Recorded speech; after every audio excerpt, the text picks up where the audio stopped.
Welcome back to Maryland's Cafe Society here at 1340 WJOL, WJOL.com, and Maryland'sCafeSociety.com. All right, part two of a segment entitled Home Ownership, the American Dream Turns into a Nightmare. And of course, a few Saturdays ago, we had representative from Attorney General Lisa Madigan's office on sharing with us the role that they play in assisting Illinois homeowners in obtaining loan modifications. Part two of the series, of course, we present to you a representative from the United States Treasury Department. Her name is Andrea Rosati, and we're going to welcome her to the show right now. Hi, Andrea. How are you?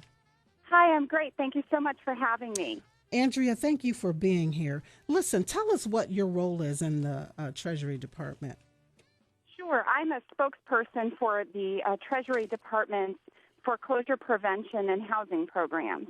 Very good, Andrea. And, we set this up a few weeks ago, and we've had delays and things of that nature. But lo and behold, I opened up the paper on yesterday. The Chicago Tribune did a piece on how 3 banks have been slammed by the Treasury Department, all because of their processes and how they're handling these loan modifications. Boy, tell us a little bit more about that. Well, this is really an unprecedented housing crisis that we're facing. And when the president came into office, very little had been done to help struggling homeowners. The housing crisis had been building for 2 years. Mortgage companies really didn't have the people or the procedures in place to help struggling homeowners. So we had to build from scratch a national program to help and get help out to the people who need it. And as part of the announcement that the Treasury Department made on Thursday, we have announced that we have begun to put out what we call servicer assessments, which function almost like scorecards or report cards for the 10 largest mortgage companies participating in the administration's Making Home Affordable program. Okay. Yeah. And as part of that, it was found that 4 mortgage companies have been found in need of substantial improvement, and that 3 of them will now be subject to the withholding of financial incentives under the program, and that is Bank of America, J.P. Morgan Chase, and Wells Fargo, until they clean up their procedures and can maybe go back into good standing.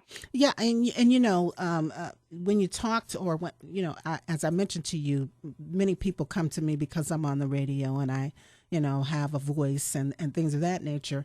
And what a lot of them are saying to me, Andrea, is the process and the customer service, it's horrendous. Many of the complaints are. Is the HAMP program that difficult for these lenders to push through, or are they just sort of dragging their feet? Isn't there an incentive for them to make this happen for the homeowner? There is an incentive. They are incentivized to get help out to homeowners under the program.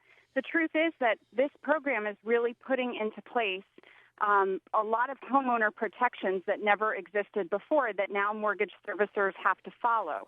It is a voluntary program. Congress only gave Treasury the authority to run a voluntary program, but we are seeing that more and more the standards the program is putting into place are being followed by mortgage companies.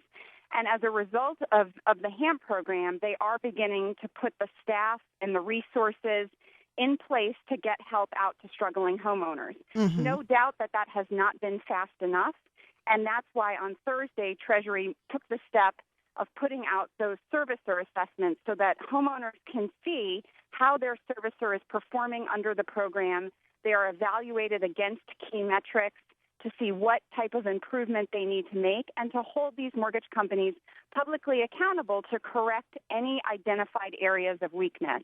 And really, that's unprecedented in the mortgage industry. Nobody else has been putting this type of information out before.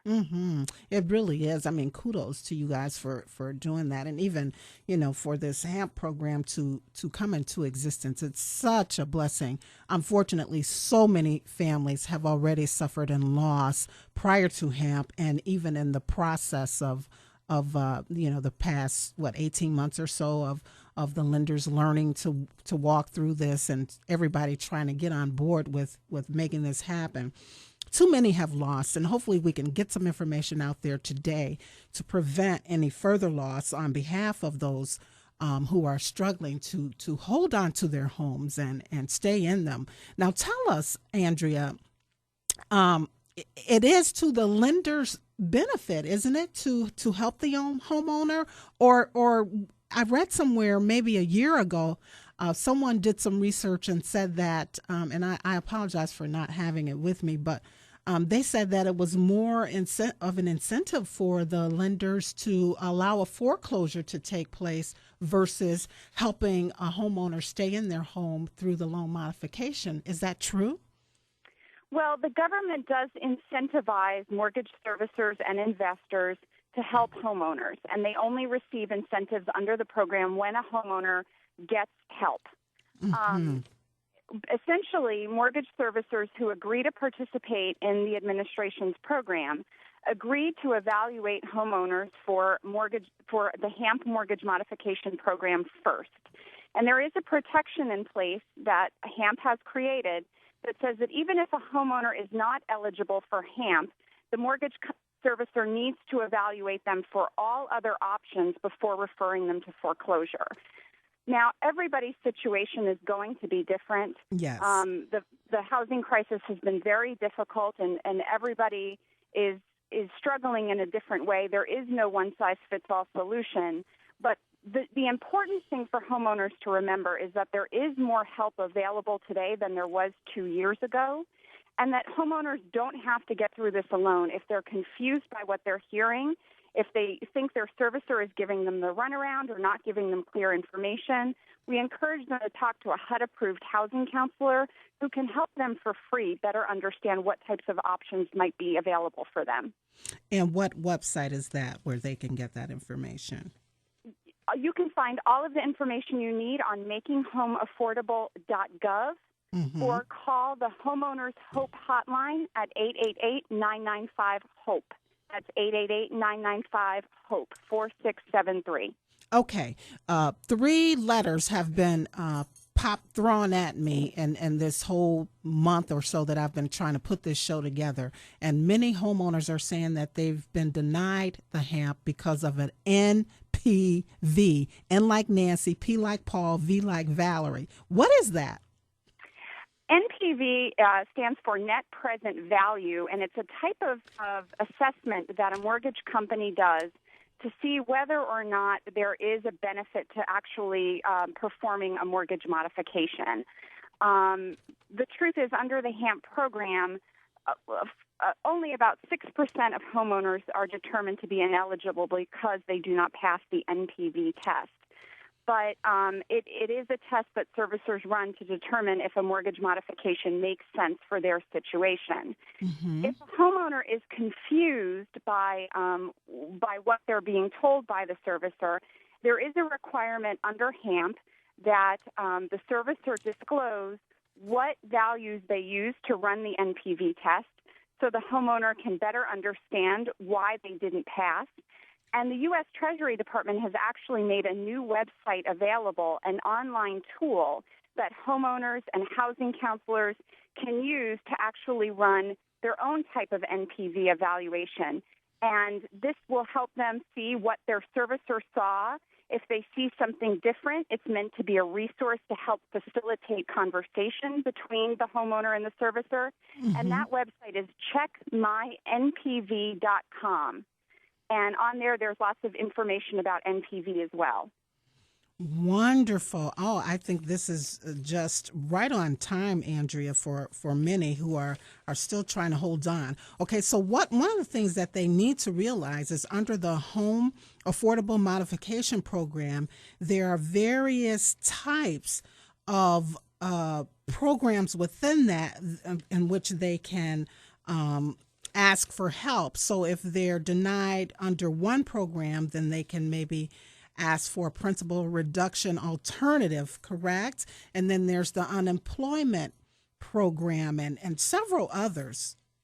That's true. The administration has made several different types of programs available, really recognizing that there is no one-size-fits-all solution. Mm-hmm. And as a result, we are seeing mortgage companies create their own programs modeled after the administration's. And homeowners may qualify for those as well. Additionally, in Illinois, we've made $445 million available to the Illinois Housing Development Authority through the Hardest Hit Fund, which are funds that are available to help struggling homeowners, particularly homeowners who are struggling to pay their mortgage because of unemployment. Now, how does that work? They'll go to their local HUD office or agency and ask about this Hardest Hit Fund? Certainly, a HUD-approved housing counselor in the area can help you understand if it might be a good solution. It is being run through the Illinois Housing Development Authority. I understand they're very close to getting the program running statewide. They've been running a pilot. But it is that is a program that is only available to 18 states in the District of Columbia, those that have been hardest hit by unemployment and steep home price declines. And Illinois did qualify as a result of unemployment and therefore was eligible for $445 million to help struggling homeowners throughout the state. Now, that sounds like a lot of money, but when you think about the various counties within the state, what is that like? I mean, how many families can really be serviced, Andrea, or is that sort of a question that's not answerable? That is part of what Illinois was able to tailor the program to their state. Every state was able to tailor the program to leverage their own resources and really address their local needs. So the Illinois Housing Development Authority would be able to give more information about the program, but all of this to say that it's another tool in the toolbox to help struggling homeowners. And that there really are programs out there and that homeowners do need to be persistent. If they are having trouble getting any movement, working with a HUD-approved housing counselor can be a great way to really understand what options might be available. Absolutely. And so just, be a little aggressive. Start by going to the website, which is Making Homes Affordable. .gov, correct? MakingHomeAffordable.gov. And then from there, you'll see all of the different scenarios in which you may qualify. And there's even a checker there, I believe. If you answer a few questions, it will suggest. It will. Yeah. It's a really great pre-screener to help homeowners understand what programs might make sense for them. There are going to be different programs available whether or not a homeowner is unemployed, whether or not a homeowner has had a financial hardship that's made it hard for them to pay their mortgage. Depending on everyone's situation, there are different options that might be available. Very good. Very good. All right. And then the hotline for those who may not have access to the internet or a computer, you can just go to Hope for Homeowners hotline, which is 888-995-HOPE. That's right. And, of course, our state attorney general, Lisa Madigan's office is on hand for those living in Illinois as well. Andrea, I think this is wonderful. We put that information out there. Individuals can go ahead and get the help that they need because it is out there. This is a lifesaver for so many people. This American dream of owning a home does not have to become a nightmare. That's right. I mean, I think it's important that homeowners know that if they're struggling or they think there's a financial hardship on the way, they should start to understand their options. Too many homeowners go to foreclosure without ever reaching out for help. Maybe they feel ashamed. Maybe they feel afraid. It's also important for homeowners to recognize that, unfortunately, there's a growing number of scammers out there who are trying to prey on struggling homeowners. And so going to government resources like the Attorney General's office, like those offered through the federal government, talking to a HUD-approved housing counselor, those are free resources that are there to help homeowners. They're safe and can help homeowners get through the tough time and understand what might be available to help them out.